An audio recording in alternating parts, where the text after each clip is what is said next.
প্যারা মিলিশিয়া বাহিনীগুলো গঠন করা, রাজাকার বাহিনী গঠন করা, আলবদর বাহিনী গঠন করা। লোকেরা মনে করে যে এটা জামাত ইসলামী করছে, জামাত ইসলামের উদ্যোগে হয়েছে।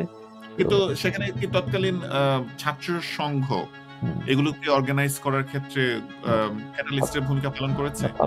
সেন্ট্রালি কিছু অর্গানাইজ করে নাই।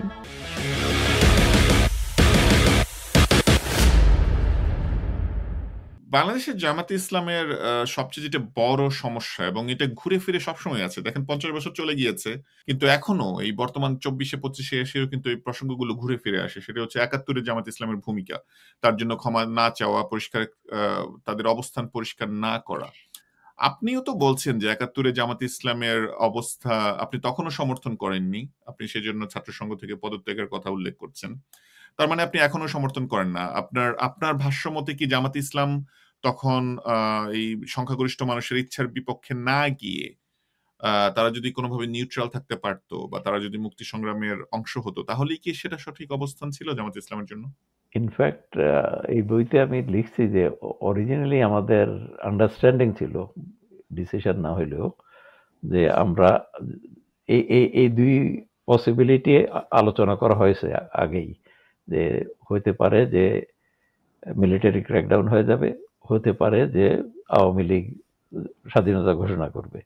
তো এই দুই অবস্থায় আমরা কোন দিকে যাব, সেখানে আমরা মোটামুটি এই আন্ডারস্ট্যান্ডিংয়ে পৌঁছছিলাম যে আমরা নিউট্রাল থাকবো, আমরা কোনোটাই মিলিটারি ক্র্যাকডাউনে সাপোর্ট করব না এবং বিচ্ছিন্নতাও সাপোর্ট করব না। কিন্তু শেষ পর্যন্ত তা করা হয় নাই আর কি। পাকিস্তানের দিকে হেলে যাওয়া হলো, মিলিটারির দিকে হেলে যাওয়া হলো, তাই তো? কারণ একদিকে হেলতেই হতো, আইদার এদিকে দুটো অবস্থায় একটা পক্ষ নিতে হয় আর কি।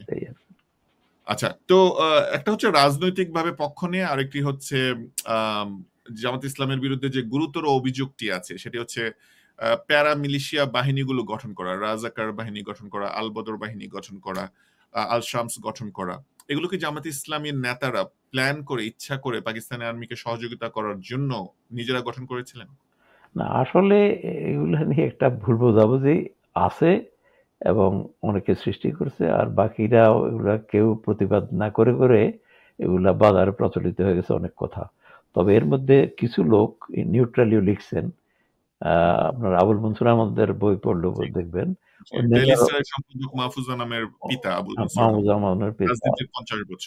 অন্যান্যরাও কিছু কিছু লিখছেন যে আসলে এটা কোনো পার্টি ইনিশিয়েটিভ নিয়ে করে নাই, এটা গভর্নমেন্ট করছে, পার্টিদের বিভিন্ন পার্টি সাপোর্ট করছে, খালি যে জামাত ইসলামী করছে তা নয়, মুসলিম লীগ, নিজাম ইসলামী পার্টি, অন্যান্য দল অনেকেই, এবং সাধারণ মানুষও অনেকে জয়েন করছে, বাধ্য হয়েছে জয়েন করতে। কেউ জয়েন করছে হয়তো কিছু ভাতা ইত্যাদির কারণে, আর কেউ দেশপ্রেমের কারণে মনে করছে যে বিচ্ছিন্নতার বিরুদ্ধে থাকা ভালো এবং দেশকে সাহায্য করা, ভলান্টিয়ার হিসাবে তো বেশি সাহায্য নয়, যা কিছু সাহায্য করা যায় এটা যেন তারা করতে পারে, সে ব্যবস্থা ছিল। কিন্তু লোকেরা মনে করে যে এটা জামাত ইসলামী করছে, জামাত ইসলামের উদ্যোগে হয়েছে, এবং নামও কিছু আমি আলোচনা করছি এখানে, যে এই সমস্ত নাম আসলে অনেকটা রোমান্টিক ভাবে 2-4 জায়গায় ওই এলাকায় লোকেরা দিয়েছে, এবং অন্যরাও এই কথা বলছেন তাদের বইতে, যে এটা কোনো দেশ জোড়া সংগঠন কেউ করে নাই। এখানে এলাকায় যে সমস্ত গ্রুপ ছিল তাদেরকে নিয়ে, এলাকাতে যে সামরিক অফিসার ছিল তার উদ্যোগে ওগুলা প্রতিষ্ঠিত হয়েছে। কোথাও কোথাও নাম দিয়েছে কেউ কেউ, আবার কেউ অন্য এই নাম পছন্দ করে অন্য জায়গায় এটাকে কপি করার চেষ্টা করছে। দেশ জোড়া কোনো নামে কেউ প্রতিষ্ঠা করে নাই, এ ধরনের কিছু নাই। আমি এখানে সেগুলো উল্লেখ করছি আমার বইতেও, যে সর্বপ্রথম বোধহয় নভেম্বরের শেষ দিকে অথবা মাঝামাঝি নিজামী সাহেব এক প্রেস কনফারেন্সে এটাকে অ্যাপ্রিসিয়েট করে একটা বক্তব্য দিয়েছেন।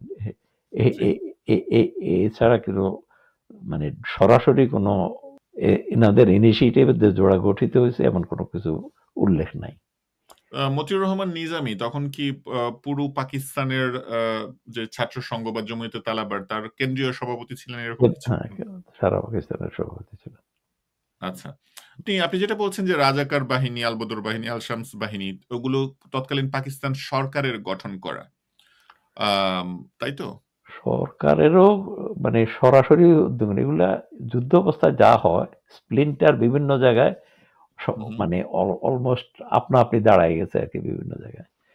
তো কিন্তু সেখানে কি তৎকালীন ছাত্র সংঘ হুম, এগুলোকে অর্গানাইজ করার ক্ষেত্রে ক্যাটালিস্ট এর ভূমিকা পালন করেছে? না, ছাত্রসংঘ সেন্ট্রালি কিছু অর্গানাইজ করে নাই, কিন্তু এলাও করছে অবৈধ এলাকার শাখাগুলোকে জয়েন করার ব্যাপারে।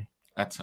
ছাত্র সংঘের আ বা আ জামাতে ইসলামের আ যে তখন যে ভূমিকা, আপনি কি জামাত ইসলাম বা ছাত্র সংঘ তখন যদি এগুলো অ্যালাও না করত, তাহলে কি এই আলবদর রাজাকার বাহিনীগুলো এভাবে তখন গঠিত হতে পারত?